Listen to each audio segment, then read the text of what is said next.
திருநெல்வேலி மாவட்டம் களக்காடு முண்டந்துறை புலிகள் காப்பகத்தின் அப்பர் கோதையாறு பகுதியில் இடம் மாற்றம் செய்யப்பட்டிருந்த ராதாகிருஷ்ணன் என்ற ஆண் யானை சமீபத்திய கனமழையால் ஏற்பட்ட விபத்தில் பரிதாபமாக உயிரிழந்தது.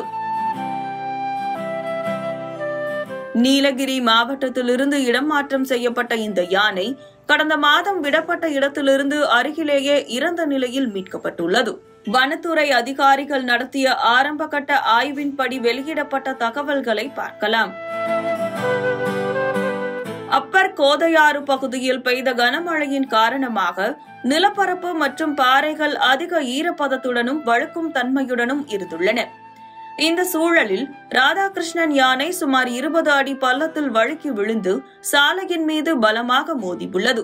இந்த விபத்தில் யானையின் வாய் மற்றும் தும்பிக்கை பகுதியில் கடுமையான காயங்கள் ஏற்பட்டதால் ஏற்பட்ட அதிகப்படியான இரத்தப்போக்கே அதன் மரணத்திற்கு முக்கிய காரணமாக இருக்கலாம் என்று கருதப்படுகிறது. இந்த துயர சம்பவம் நடக்கும் வரை யானை காட்டுப்பகுதியில் அதன் வாழ்விடத்தில் இயல்பாகவே நடமாடி வந்ததாக அதிகாரிகள் தெரிவித்தனர்.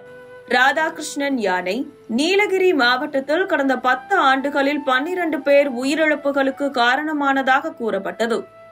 தீவிர முயற்சிக்கு பின் சுமார் 100 வனத்துறை ஊழியர்கள் சேர்ந்து இந்த யானையை கடந்த செப்டம்பர் 23 அன்று பிடித்தனர்.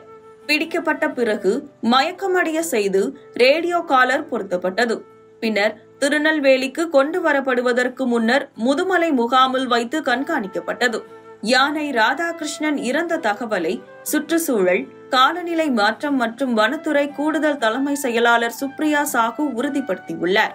வனத்துறையினர் இந்த யானையின் மரணம் குறித்து விரிவான ஆய்வுகளை மேற்கொண்டு வருகின்றனர். பிரேத பரிசோதனை அறிக்கை வெளியான பின்னரே மரணத்திற்கான முழுமையான மற்றும் இறுதி காரணங்கள் தெரியவரும் என்று எதிர்பார்க்கப்படுகிறது. களக்காடு முண்டந்துறை புலிகள் காப்பகத்துக்கு உட்பட்ட பகுதியில் கடந்த ஓராண்டில் இது 4வது யானை உயிரிழப்பு ஆகும். இதற்கு முன்னர் ஜனவரி மாதம் திருநெல்வேலி கோட்டத்திலும், மார்ச் மாதம் சங்கரன்கோவில் சரகத்திலும், மார்ச் 27ஆம் தேதி அம்பாசமுத்திரம் சரகத்திலும் யானைகள் உயிரிழந்தன.